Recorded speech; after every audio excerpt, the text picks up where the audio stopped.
May God's name be honored and glorified, and good morning to all of you. And I'm very happy to be back with you after a break, after a long break.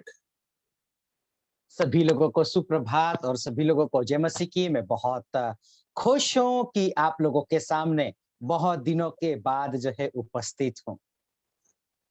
You all know very much how I love sharing the word with all of you because I take a lot of time, but due to highly unavoidable circumstances, I could not participate. So I wish to thank Ranjit for bearing with me and being kind and patient in allowing me this few weeks. I think it is close to 2 months that I've been away, but you've been very kind, Ranjit, and all of you for bearing with me and also for praying for me. I think that is very important. So thank you all. God bless you all.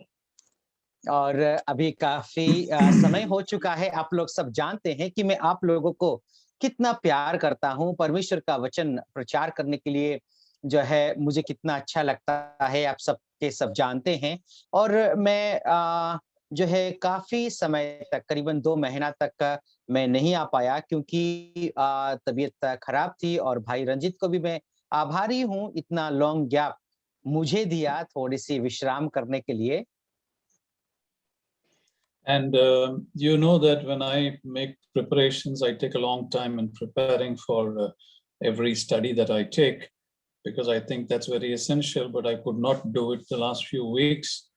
And that is the reason I could not take part in these classes. So I thank God for every good thing He's done in my life so far. और आप सब जानते हैं कि मैं जब class लेने के लिए मैं कितना तैयारी करता हूं, और ये कुछ सप्ताह तक मैं उस तैयारी को नहीं कर पाया था। और प्रभु का स्तुति हो कि प्रभु ने मेरे जीवन में बहुत सारे ऐसी भलाई का काम किया है।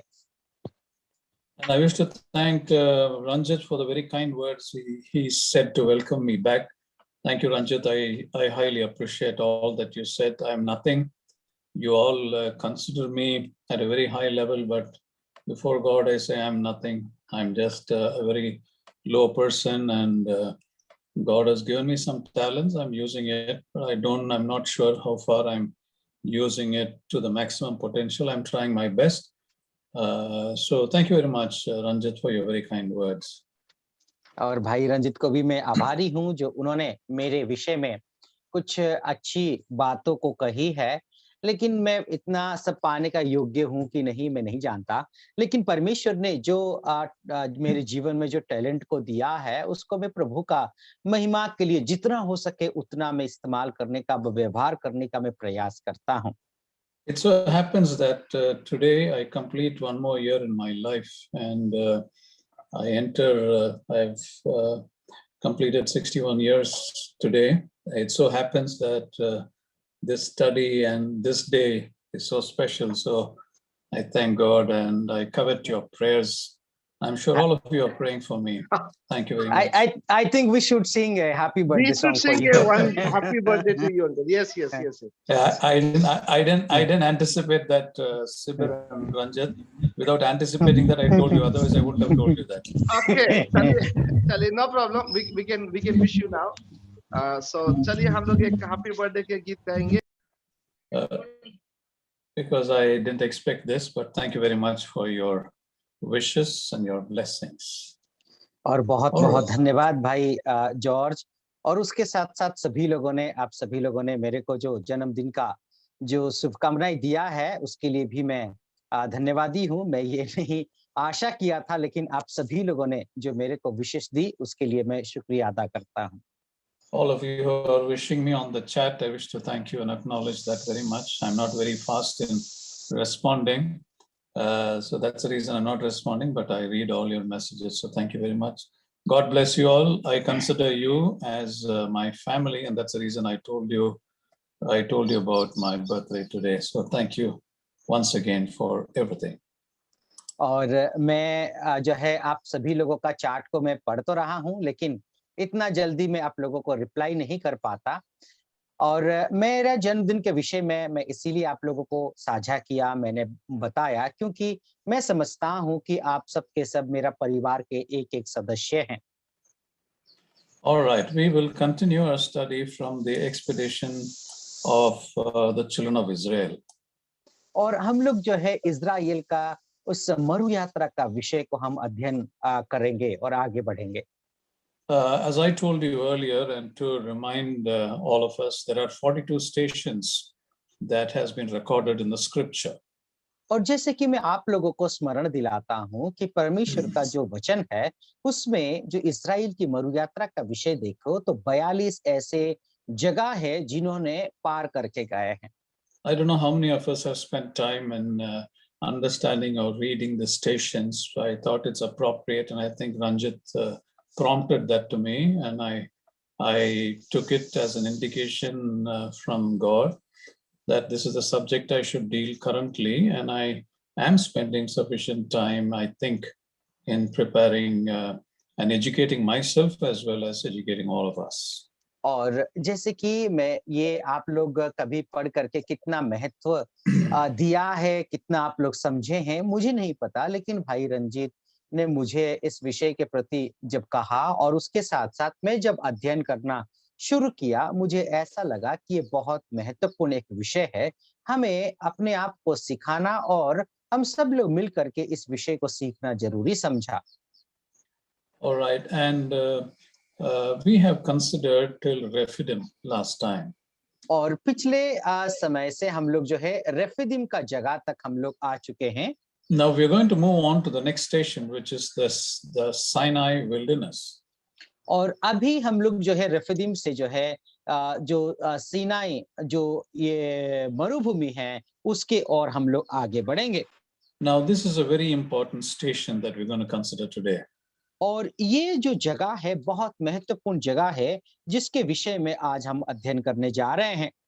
All right, and I think I will take a little more time than normally what I spent in each station, because I found this even yesterday while I was refreshing the notes that I prepared earlier. When I was refreshing it and thinking about it, there are many thoughts that came to me, and so I'm going to spend that time and also help you in understanding the significance of the Sinai Wilderness Station in the life of the children of Israel. और ये जो है बहुत मैं थोड़ा सा ज्यादा समय इस विषय में इस जगह में मैं मेरा समय को मैं व्यतीत करने वाला हूँ इसके अध्ययन के विषय में लेकर के, क्योंकि ये बहुत एक महत्वपूर्ण विषय है। सीनै जो पर्वत है, जो मरुभूमि, ये एक बहुत महत्वपूर्ण विषय है। Now, as you know, while we study the different stations that the children of Israel crossed in their journey towards Canaan, each station has importance in the history as well as it has a spiritual significance to every one of us. और हम लोग देखें तो जो है आप लोग कितना इसको समझे होंगे, लेकिन प्रत्येक जो जगह है, प्रत्येक जो स्थान है, इतिहास में महत्व रखता है और उसमें उसकी आत्मिक ऐसे अर्थ भी हैं। And I'm trying my best to pull out historical data that's available and also present the spiritual significance to us, because it is important to study the history of this place, but it's more important to understand the significance and what is our learning for us in our wilderness journey that we are living right now. और जो है ये जो ऐतिहासिक रूप से देखा जाए तो ये जगह बहुत महत्वपूर्ण रखता है, और उसके साथ साथ यदि देखें तो जितना हो सके इतिहास से या फिर जहां जहां पर इसके विषय में जो है जो डेटा पर्याप्त मात्रा में अवेलेबल है उसको मैं आप लोगों के सामने साझा करने का प्रयास करता हूं, और इसका जो आत्मिक अर्थ क्या है और हमारी जो मरु यात्रा में हम लोगों का परिस्थिति कैसा है उसके अनुसार एक तुलनात्मक अध्ययन में करना चाहता हूं। Once again, I thank God for Sibir and the wonderful translation that he is supporting me with. The meaning of the word Sinai means weakness. और जो है सीनै का अर्थ होता है दुर्बलता। All right, let's read the two references that I show on the screen. Let's first read Exodus chapter 19, verses 1 and 2. आइए हम लोग सबसे पहले जो है निर्गमन का पुस्तक उसका 19वां अध्याय पहला और दूसरी आयत को पढ़ लेते हैं। एक मिनट। इस्राएलियों को मिस्र देश से निकले हुए जिस दिन 3 महीने बीत चुके, उसी दिन वे सीने जंगल में आए। और जब वे रफीदिम से कूच करके सीने के जंगल में आए, तब उन्होंने जंगल में डेरे खड़े किए और वहीं पर्वत के आगे इस्राएलियों ने छावनी डाली। All right, there's one more verse, one more reference that we all know, which is in Numbers 33, and let's read verse 15. और आइए एक और पद को हम लोग पढ़ लेते हैं, गिनती का पुस्तक उसका 33वां अध्याय और 15वीं आयत। 33वां अध्याय। फिर उन्होंने रफीदिम से कूच करके सीने के जंगल में डेरे डाले। All right. Now, these are just two references that I thought is appropriate for us to read before we get into studying the significance of the Sinai wilderness.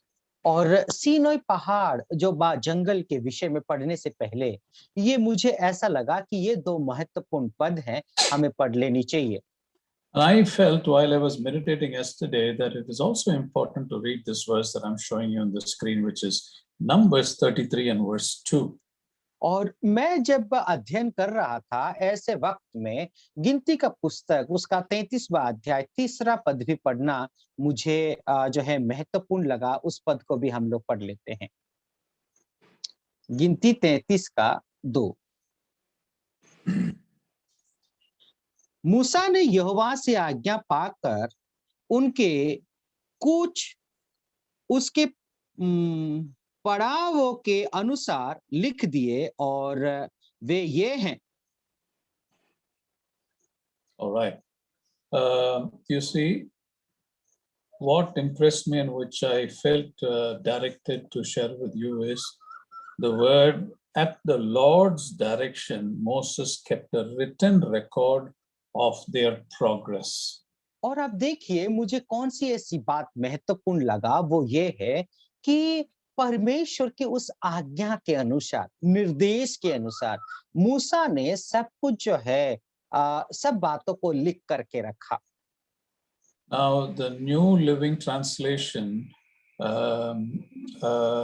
explains this particular verse a little more in detail than the King James Version, and that's what I've shown you on the screen. It says, these are the stages of their march, identified by the different places where they stopped along the way.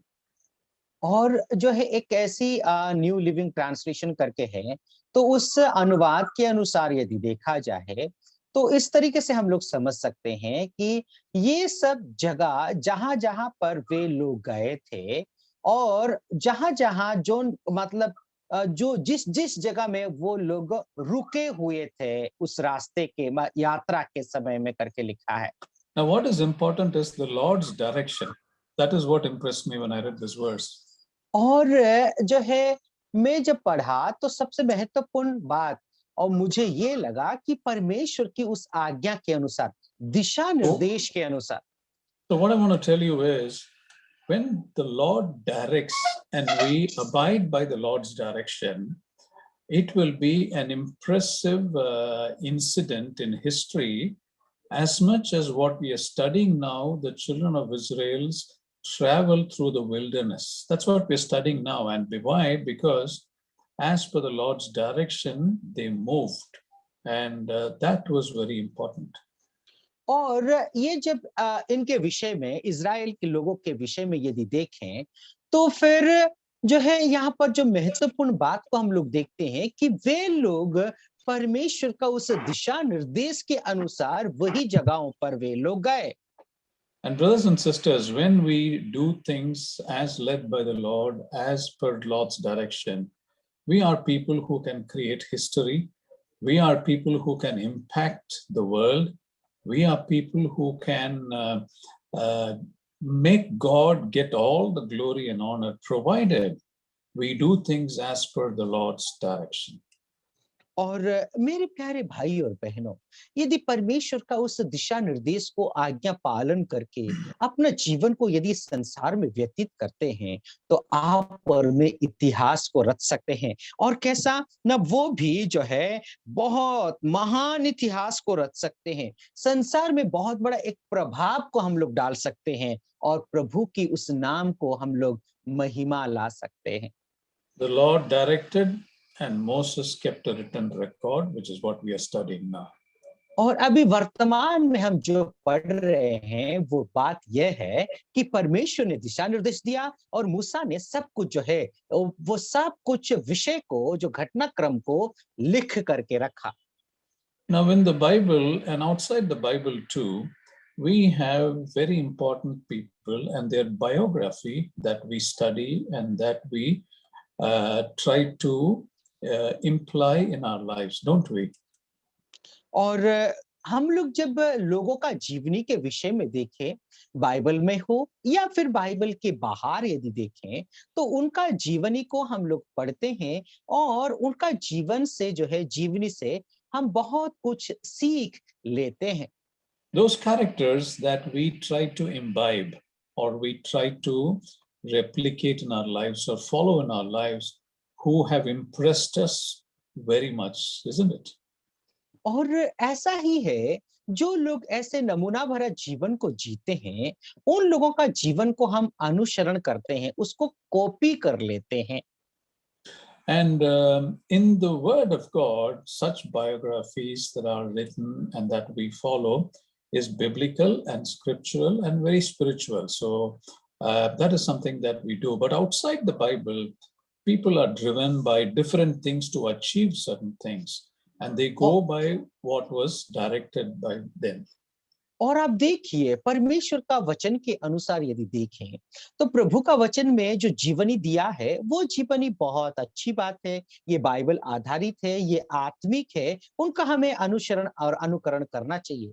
लेकिन Bible के बाहर यदि देखा जाए, बहुत सारे लोग जो है उनका अनुसरण करते हैं। वो अनुसरण के विषय में यदि देखें, तो उनका जो है दिशा निर्देश, वो जो करने के लिए कहते हैं, वही काम को करने के लिए वे लोग तैयार और तत्पर हो करके उनका अनुसरण करते हैं। Outside the Bible, people are driven by many things, and that is what they try to achieve and attain. और प्रभु का वचन के बाहर यदि देखा जाए, तो बहुत सारे ऐसे माध्यम के अनुसार वे लोग जो है उस राहों पर, उस रास्ते पे जो है चले जाते हैं। So, and if you look at the Bible, people are driven by the Lord, people are driven by God, people are driven by the Holy Spirit to do whatever they have been instructed to do. For example, we have Apostle Paul. We study that in detail. Even till today, even after more than close to 2000 years, we are still studying it because that is the impact that the life of Apostle Paul has on all of us and so many other people in the Word of God. और हम लोग जब देखें, तो लोग जो बाहर की दुनिया का लोगों को अनुकरण करते हैं, ये गलत जो है एक प्रभाव भी उनके जीवन में डालता है। लेकिन प्रभु के वचन में यदि उन जीवनी को देखें, तो एक अच्छी प्रभाव को हम लोग देख सकते हैं। और उसके साथ हम लोग देखें तो जो है पौलुस का जीवन को देखो, उनका जीवन पूरा इतिहास में सभी लोगों को प्रभावित किया है। और उस समय से भी वे लोग पढ़ रहे थे, अभी 2000 वर्ष हो चुका है, फिर भी वो उनका जीवन जो है हमें भी प्रभावित करता है, हम अभी तक अध्ययन कर रहे हैं। And what is most important in the life of Apostle Paul and the other children of God is that they went as per the Lord's direction. और पौलुस का जीवन और दूसरे जो चेलों का जीवन, कौन सी ऐसी महत्वपूर्ण बात है उनका जीवन को यदि देखें, तो उनका जीवन में जो है वे लोग परमेश्वर का उस दिशा निर्देश के अनुसार अपना जीवन को व्यतीत किया है और गए हैं। And here also in the case of the life of the children of Israel, Moses went exactly by the Lord's direction and he made a report or he made a record of how they progressed. और उसी तरीके से Israel का लोगों को देखो, मूसा का जीवन को देखो, वे लोग भी परमेश्वर का दिशा निर्देश के अनुसार गए और मूसा ने जैसे ही परमेश्वर आज्ञा दिया, उसी आज्ञा के अनुसार सब कुछ उन्होंने लिखित के रूप में लिख करके सब कुछ जो है उसको संभाल के रखा। So I thought it was important to make a reference to a few verses in the scripture to understand what the scripture says about the Lord's direction or God's direction. और ये मैं बहुत महत्वपूर्ण समझा कि जो है ये परमेश्वर का आज्ञा व परमेश्वर का दिशा निर्देश, परमेश्वर का वचन के अनुसार ये कैसा महत्वपूर्ण है। मैं थोड़ा इसको विचारने के लिए व विस्तार करने के लिए मैंने सोचा। So what I'm going to do is I'm going to ask one brother or many brothers to read the references that I'm showing, and I want you to tell me which is the word or which is the important word in the script in this verse that talks about God's direction. और जो है ये वचन को मैं आप लोगों को पढ़वाना चाहता हूँ। ये वचन आप पढ़िए, ये वचन में से कौन सी ऐसी पद है, शब्द है जो परमेश्वर का दिशा निर्देश को दर्शाता है। All right, so any one brother can read this verse, Proverbs chapter 3 verses 5 and 6, and you also have to tell me what does this verse talk about God's direction. और कोई भाई जो है हमें नीति वचन उसका 3रा अध्याय 5वां और 6वां पद को पढ़ने में मदद करे, और आपको ये कहना होगा, बताना होगा कि कौन सी ऐसी जो इसमें पद है, वो पद हमें परमेश्वर का दिशा निर्देश के विषय में बताया गया है, उस बात को आपको बताना होगा। तू अपनी समझ का सहारा ना लेना, वरन संपूर्ण मन से यहोवा पर भरोसा रखना, उसी को स्मरण करके सब काम करना, तब वह तेरे लिए सीधा मार्ग निकालेगा। All right, so now you tell me what is the importance of this verse, or which is the word or phrase that talks about God's direction. और कौन सी ऐसी जो शब्द है, वचन है जो परमेश्वर का दिशा निर्देश के विषय में यहाँ पर बताता है व बताती है। 6वें वाक्य में उस लिखा है कि उसी को स्मरण करके सब काम करना, तभी क्या होगा, तेरे लिए वो सीधे मार्ग को निकालेगा। Sibir, Yes. Explain that to me. Verse 6, it is telling that you remember the Lord and do everything and he will show you the path करके लिखा है। वो शब्द, Correct. Absolutely right, brother. That is the right one. He says he will make straight your path. So when you depend on him, the Lord will direct and make everything right for you. So thank you very much. So let's look at the next verse.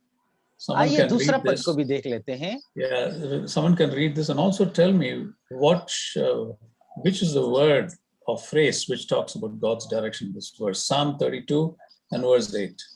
और भजन संगीता उसका 32वां अध्याय और 8वीं पद को भी हम लोग पढ़ें। इस अध्याय में कौन सी ऐसी पद है जो हम लोग देखते हैं कि परमेश्वर का उस दिशा निर्देश के विषय में बताई गई है।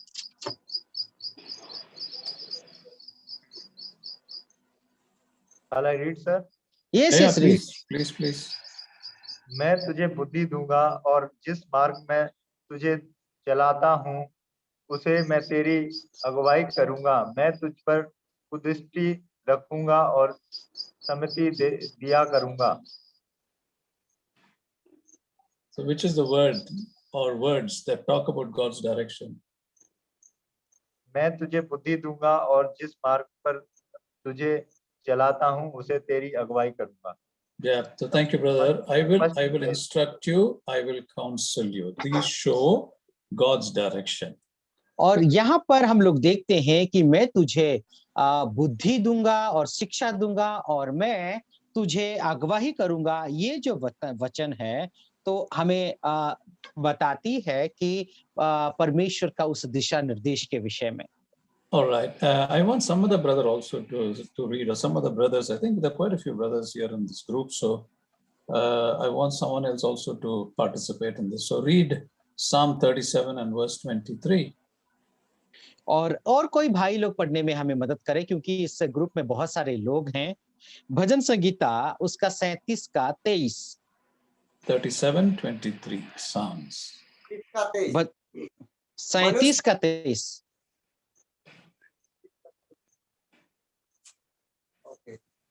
यहोवा उसको उसके हाथ में ना छोड़ेगा और जब उसका विचार किया जाए तब वह उसे दोषी ना ठहराएगा। No, verse 23. 23. 37:23. मनुष्य की गति यहोवा की ओर से दृढ़ होती है और उसके चलन से वह प्रसन्न रहता है। Yeah, so now tell me, which is the word which talks about God's direction? अभी आप बताइए कि कौन सी ऐसी जो शब्द है जहां पर परमेश्वर का दिशा निर्देश को बताती है। मनुष्य की गति यहोवा की ओर से दृढ़ रहती है। मनुष्य यहोवा की ओर से दृढ़। Yeah, thank you. It is established. See, the steps of a man are established by the Lord. It indicates that He is the one who is directing us. He is establishing. Establishment means you see different companies, the year they were established, 1932, 1947. In 1990, this company was established, meaning it was founded. So our base, our foundation, our entire life is established by the Lord. That's the meaning of this verse.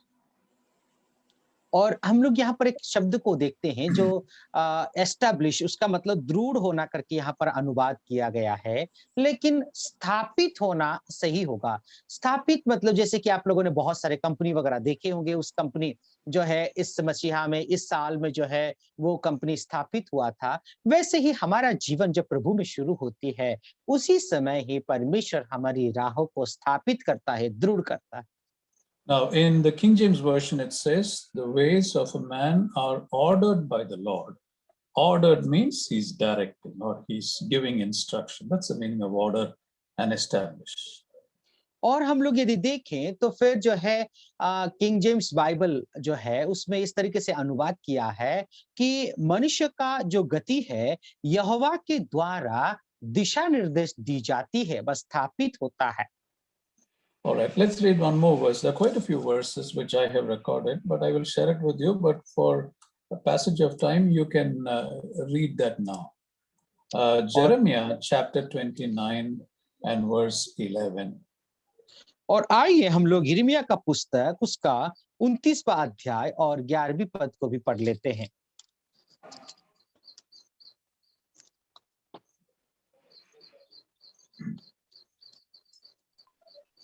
Jeremiah 29:11.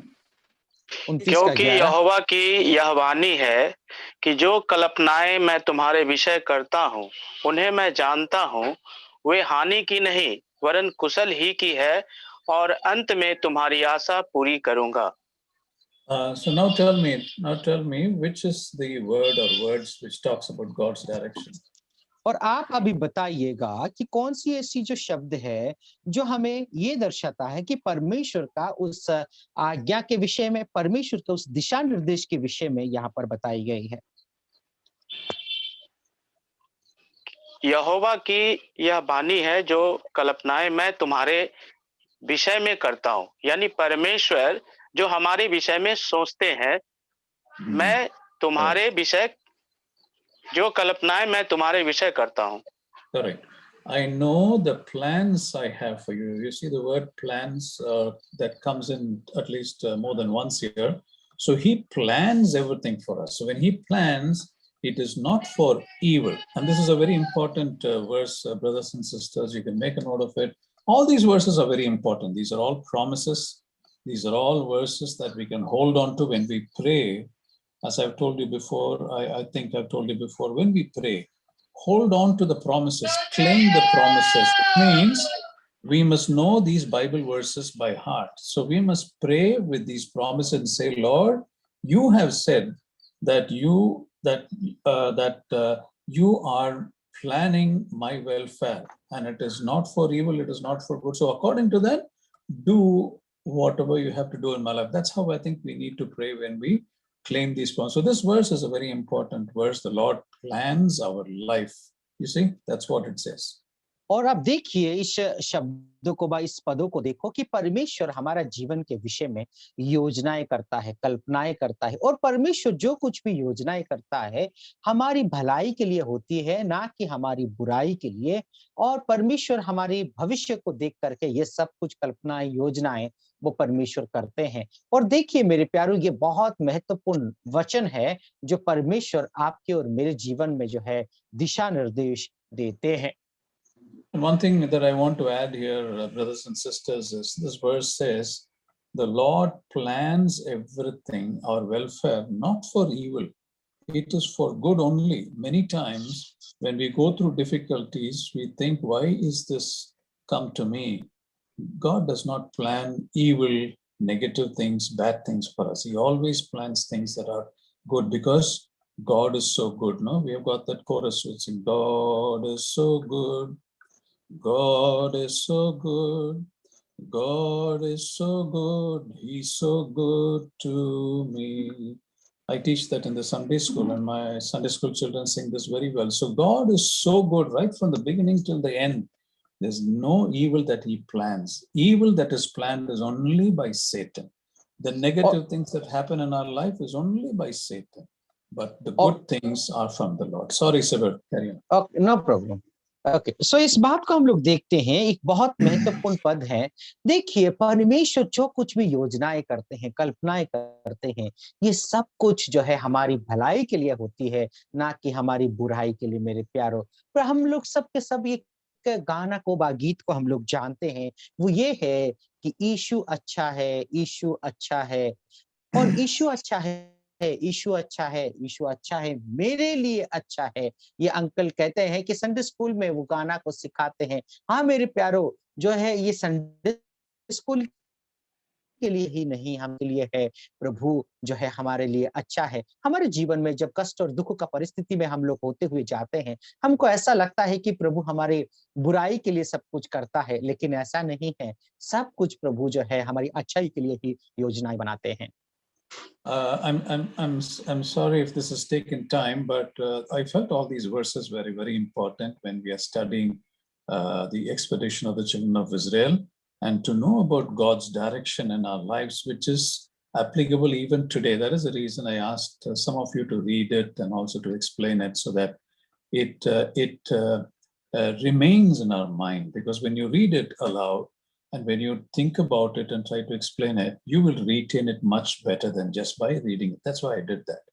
और मैं थोड़ा सा समय लिया, इसके लिए माफी चाहता हूँ, लेकिन ये जो वचने हैं मुझे महत्वपूर्ण लगा, इसीलिए आप लोगों के साथ में साझा करने के लिए सोचा। और जब आप इन वचनों को आप पढ़ते हैं, ऊंचे शब्द से आप पढ़ते हैं, तो उन वचनों के विषय में सोचने से आप सोचने में मजबूर हो जाते हैं। आप सोचते हैं ये वचन मेरे लिए क्या कहता है, आप सोच और विचार कर सकते हैं। All right, I picked up a few more verses from the New Testament, but I'm not going to go through all those verses. Just one verse I want one of you to read, which is Romans 8 and 14. और जो है नया नियम से भी बहुत सारे ऐसे वचनों को मैंने आप लोगों के सामने साझा किया हूं, लेकिन सब पदों को हम लोग नहीं पढ़ेंगे। आइए एक पद को हम लोग पढ़ लेते हैं, वो है रोमियो का पत्री, उसका 8वां अध्याय और 14वीं आयत। रोमियो उसका 8 and 14.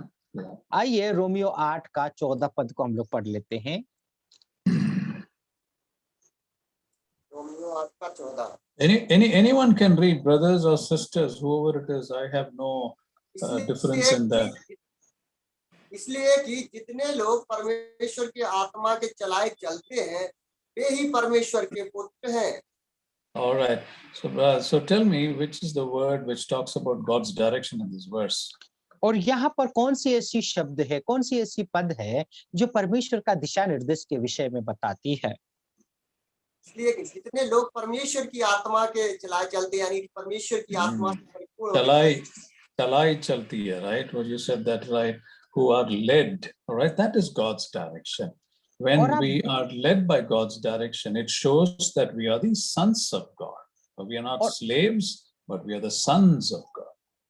और आप देखिए यहाँ पर जो चलाए चलते हैं वो शब्द है, उसका मतलब परमेश्वर की आत्मा से अगुवाई पाना, चलाए चलना, और ये सब कुछ जो है ये दर्शाता है कि हम परमेश्वर के पुत्र हैं, हम परमेश्वर के दास व गुलाम नहीं, बल्कि हम परमेश्वर के जो है पुत्र के रूप में गिने जाते हैं। All right, brothers and sisters, I felt that verse was very important, which talked about God's direction. Moses did and recorded everything as per God's direction. And that is why you and me are studying about the importance of that. So that is very important in our lives. God's direction in every aspect of our life is very, very important.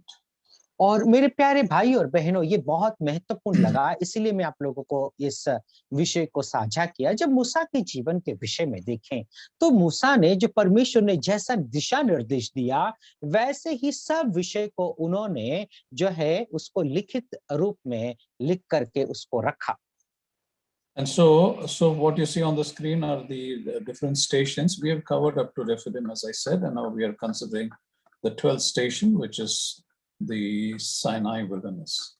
और अभी हम लोग जो है, जो screen में आप लोग देख सकते हैं, इतने सारे जगहों को हम लोग देख चुके हैं। 10-11 जगह कवर करने के बाद अभी जो 12वीं जगह है, वो है सीनै जो मरुभूमि है, उसके विषय में आज हम अध्ययन करने जा रहे हैं। And also here I mapped out the locations in the historical map for your reference. And when I'll be sending this after the study is over, so I think you can, today or tomorrow, I will send it to you. It's for your personal study and personal reference. You have all the locations which are marked by these arrows. और आप लोग इसमें जो है तीर का निशान में देख सकते हैं कौन कौन सी ऐसी जगहों का उन्होंने यात्रा किया था, कौन कौन सी जगहों का उन्होंने पार की थी। वो सब जगहों का जो है यहाँ पर जो है तीर का निशान बताया गया है। और ये इतिहास का जो भौगोलिक नक्शा है, फिर बाद में मैं आप लोगों के साथ साझा करूंगा। All right, now in this, the next one that you see in this in this map that you see there, this arrow, the red arrow that you see here, this is the place where they camped, which is the wilderness of Sinai. And what you see here blue is the mountain, is the Sinai Mount, Mount Sinai. And this is the place where they camped, the red one. That is why I've shown you this map. और आप जो है, जो लाल colour का तीर का निशान आप लोग देख सकते हैं, यही जो जगह है सीनै का उस मरुभूमि है। और जो नीला कलर का आप जो है एक उसमें ट्रायंगल को व त्रिकोण को आप लोग देख सकते हैं, वो जो है सीनै पहाड़ का जो पर्वत के रूप में आप लोग देख सकते हैं। पहाड़ in the map here it is shown as Mount Laws, which means this is the place where the laws were given, or the 10 commandments were given. So this is, some people call it, the historians call it the Mount Laws. You see that it's written here. जो यहाँ पर आप लोग देख सकते हैं कि जो लॉज व्यवस्था का पहाड़, कुछ ऐतिहासिक विद लोग इसको इतिहास का 10 आज्ञाओं का पहाड़ के रूप में लोग मानते हैं। All right, so now historically this is the final campsite, which means the camp base where they rested for some time. They took some rest before they moved on to the next location. So historians and the Bible talks about this place as a final campsite where they rested for a long time. और यहाँ पर इस बात को हम लोग देखते हैं कि यही एक जगह है जहाँ पर काफी समय तक उन्होंने जो है यहाँ पर रुके हुए थे। इसीलिए इस जगह को लोग मानते हैं कि यही जो कैंप रहने की जो जगह है के रूप में वो लोग मानते हैं, क्योंकि काफी समय तक वो लोग यहीं पर थे। All right, and historically and as per the scripture also we find that this is the place. The wilderness of Sinai is the place where Moses saw the burning bush. और यही एक जगह है जहाँ पर जो मूसा ने क्या देखा था, ना उस जलती हुई झाड़ी को मूसा ने देखा था। Now you know that before he stepped into Egypt to release the children of Israel from the clutches of Pharaoh, Moses was met by God through the burning bush, and that happened in this wilderness, in this place. और आप इस बात को तो जानते हैं कि मूसा जो मिस्र देश में उस फारो का गुलामी से, उस फारो का उस चंगू से बचाने के लिए परमेश्वर का दिशा निर्देश जो है इसी पहाड़ से उनको मिला था, जहां पर वो जो जलती हुई झाड़ी को हम देखते हैं। Now this place is significant. It's very important for 3 reasons. और ये जो जगह है 3 कारण के वजह से ये बहुत महत्वपूर्ण है। First of all, the children of Israel escaped from the Egyptian slavery. और सबसे पहली बात हम लोग जानते हैं कि इज़राइल के लोग जो है मिस्र का गुलामी से आजादी पाए थे, आजाद हुए थे। Second, they knew who their God was and they came to worship this God. They came to God. That's the second significance. और दूसरी महत्वपूर्ण विषय को हम लोग देखते हैं कि उनका जो परमेश्वर कौन है, उस परमेश्वर को उन्होंने जाना और आराधना करने के लिए वे लोग आए। And the third important thing is this is the place where they are now shortly going to receive the 10 commandments. और अभी यही एक जो जगह है जहां पर बहुत जल्दी उनको जो 10 आज्ञाएं हैं वो आज्ञाएं मिलने वाली है। And this place, the campsite at the wilderness of Sinai, is just about 10 kilometers away from the Mount Sinai. और यही जो हम लोग देखें जो सीनै का जो मरुभूमि है, वो जो जगह वो सीनै पहाड़ से करीबन 10 किलोमीटर दूरी है। So which means we can say that it is at the foot of the mount that they camped. और उसका मतलब हम लोग समझते हैं कि उस पर्वत के जो है नीचे ही वे लोग अपना कैंप बना करके रुके हुए थे। All right, next I'm going to show you some important significance of this place, the wilderness of Sinai or the wilderness of Sin. We're going to see some significance or the importance of this in the scripture and in the life of the children of Israel. और जो है इस अगले वाला जो सत्र होने वाली है हमारी अध्ययन जो है इस जगह का जो महत्वता क्या है उस विषय को मैं आप लोगों के सामने बताने जा रहा हूं। As we have already read, you have now in Exodus 19:1-2 a reference which says that the children of Israel camped in the wilderness of Sin or Sinai. और हम लोग जानते हैं कि निर्गमन का पुस्तक उसका 19वां अध्याय पहला और दूसरा पद में हम लोगों ने पढ़ा था कि उस जो है सीनोई जगह है वहीं पर वे लोग डेरा किए थे। इस विषय को हम लोगों ने पढ़े हैं। You have another reference of that in Numbers 33. और ये जो पद को आप गिनती का पुस्तक उसका 33वां अध्याय में भी आप पढ़ सकते हैं। All right. Now, importantly, let's read this. Now, Leviticus chapter 7, verse 38. और बहुत महत्वपूर्ण एक जो पद है उस पद को महत्वता दे करके आइए हम लोग एक पद को हम लोग पढ़े। लेवीय व्यवस्था उसका 7वां अध्याय और 38वां पद। Leviticus 7:38. आइए लेवीय व्यवस्था उसका 7वां और 38वां पद को हम लोग पढ़ लें। जब यहोवा ने सीने पर्वत के पास के जंगल में मूसा को आज्ञा दी कि इस्राएली मेरे लिए क्या-क्या चढ़ावा चढ़ाएं, तब उसने उनको यही व्यवस्था दी थी। Now in this place, in this campsite, in this wilderness of Sinai, it is very significant because the Lord commanded the children of Israel to present their offerings here in this place, in the wilderness of Sinai. और जो इस मरुभूमि में ही जो सीनै का जो मरुभूमि है उस मरुभूमि में ही हम लोग देखते हैं कि परमेश्वर ने आज्ञा दिया था कि इज़राइल के लोग जो है अपना उस बलिदान को ला करके चढ़ाएं। Now in the previous verse, if you read verse 37, you read that, brother, you'll see in verse 37, what are all the offerings that the Lord instructed them to offer in the wilderness of Sinai? और जो है उस सीनोई की जो मरुभूमि है उस मरुभूमि में हम लोग देखें तो कौन-कौन सी ऐसी बलिदान को चढ़ाने के लिए परमेश्वर ने कहा था वो 37वां पद में हम पढ़ सकते हैं। 37वां पद। होम बलि, अन्न बलि, पाप बलि, दोष बलि, याजकों के संस्कार बलि और मेल बलि की व्यवस्था यही है। All right, if you read that, I don't know if in Hindi you got all this, in the English version you got all the 6 offerings there. All the 6 offerings were instructed by the Lord to be offered in the wilderness of Sinai. Yes, 6 offerings are there, uncle. All right, sure. Okay, good. So यहाँ पर हम लोग जो है 6 ऐसे बलिदानों के विषय में हम लोग देखते हैं। All right. And we also find significantly in Numbers 1 and verse 1 that the Lord specifically spoke to Moses in the wilderness of Sinai before the offering. और हम लोग देखें कि बलिदान चढ़ाने से पहले जो है परमेश्वर ने मूसा से जो है व्यक्तिगत रूप से वार्तालाप किया था। All right. Now, another important thing that happened in the wilderness of Sinai, we read in Numbers chapter 1 and verse 19.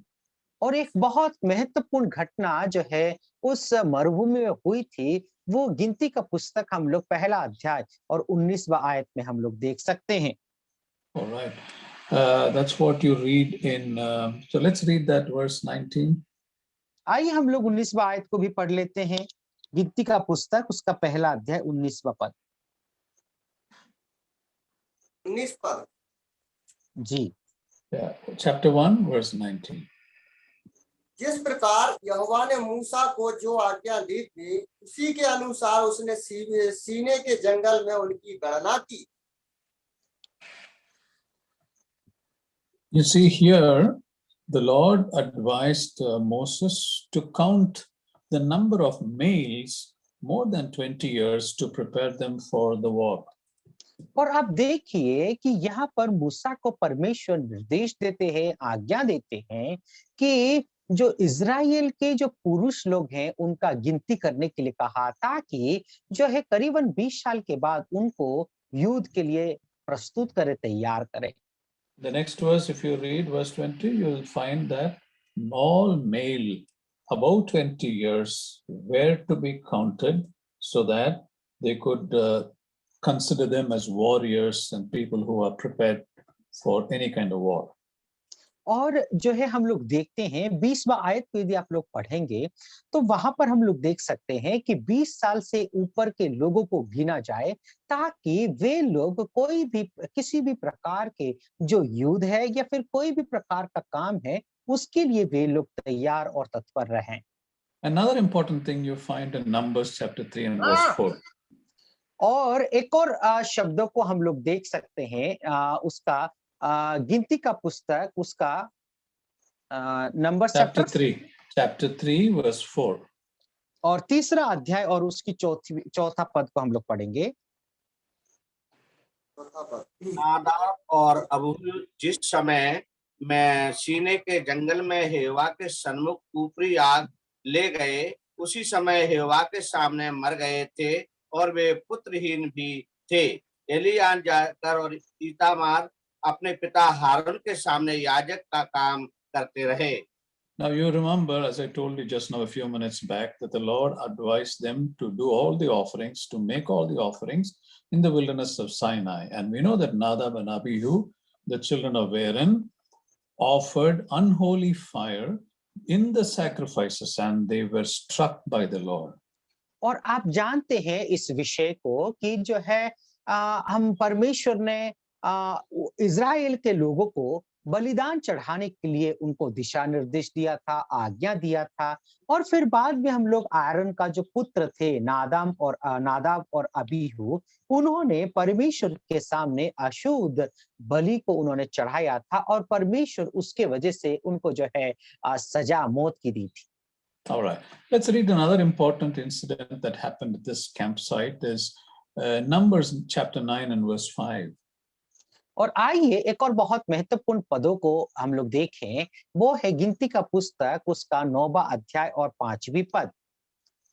और उन्होंने पहले महीने के 14वें दिन को गोगुली के समय सीने के जंगल में फसह को मनाया, और जो आज्ञाएं यहोवा ने मूसा को दी थी उन्हीं के अनुसार इस्राएलियों ने किया।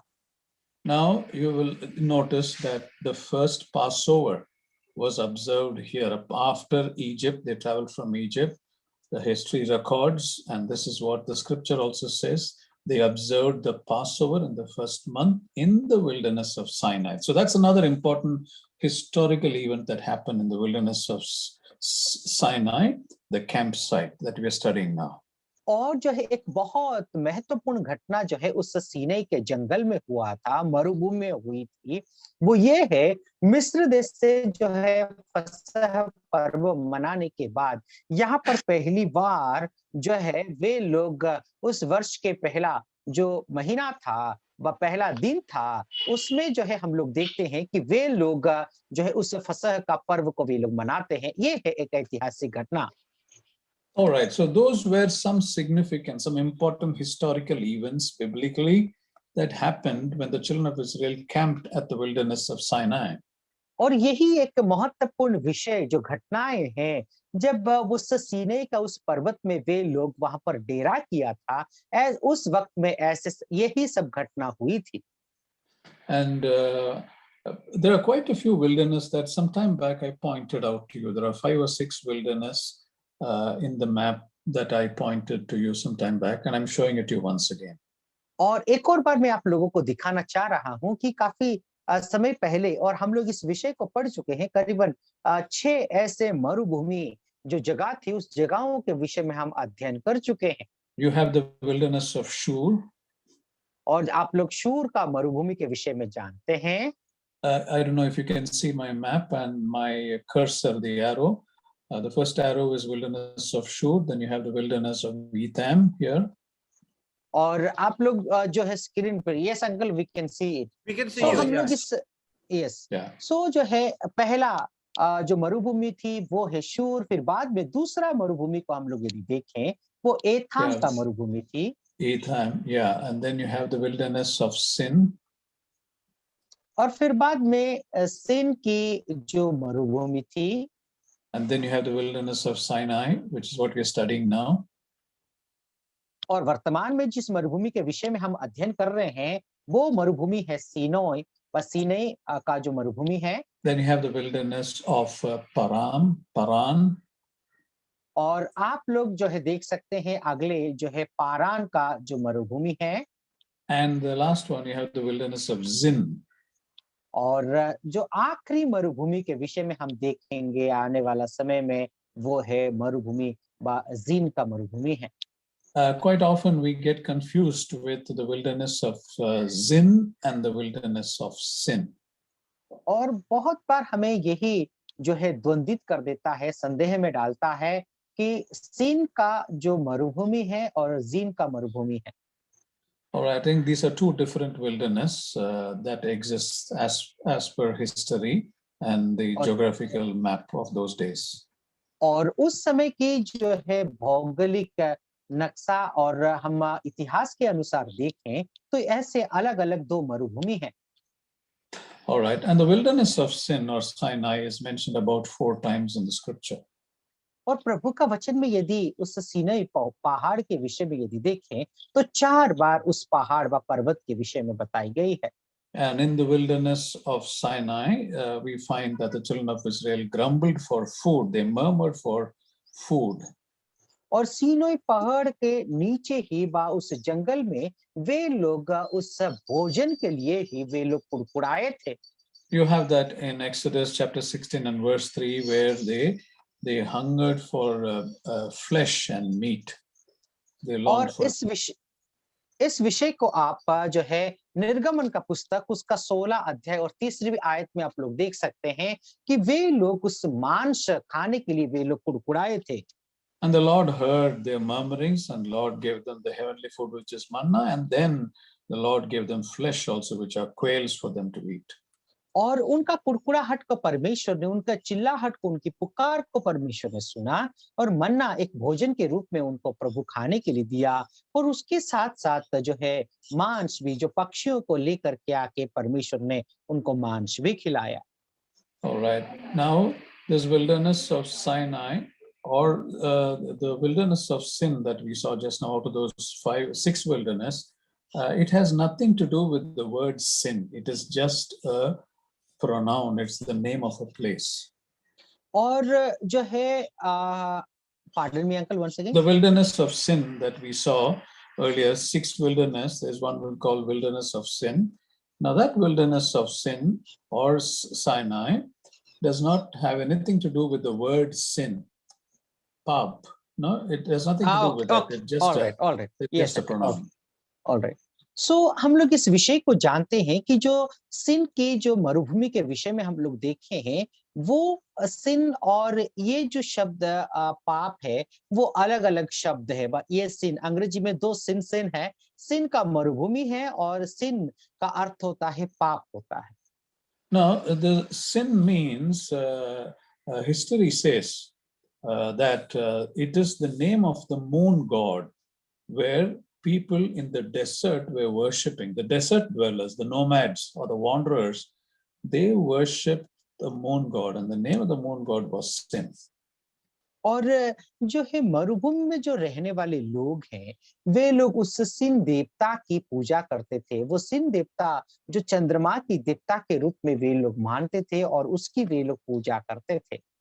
All right, I think it's going to be 9 o'clock, or it is 9 o'clock already. I'll stop here. Now, God willing, tomorrow we will study what are the lessons we can learn from the wilderness of Sinai campsite, where the children of Israel camped. What are the lessons for us, spiritual lessons for us to learn? We will do that tomorrow. और कल को जो है हम लोग उस सीनोई पर्वत व सीनोई जंगल में रहते हुए उन्होंने कौन कौन सी ऐसी कार्य किया था, उसके विषय में हम लोग कल को और विस्तारित से अध्ययन करेंगे और इसमें से कौन कौन सी ऐसी सीख को हम लोग सीख सकते हैं, उसके विषय में कल को हम चर्चा करेंगे। May God bless these words, these meditations. I hope this has been useful to all of us as much as it's been useful to me. And thank you all for the opportunity, and thank you, Subir, for the wonderful translation. और मैं आशा करता हूं कि आज की जो Bible अध्ययन आप सभी लोगों के लिए लाभकारी हुआ होगा, जैसे कि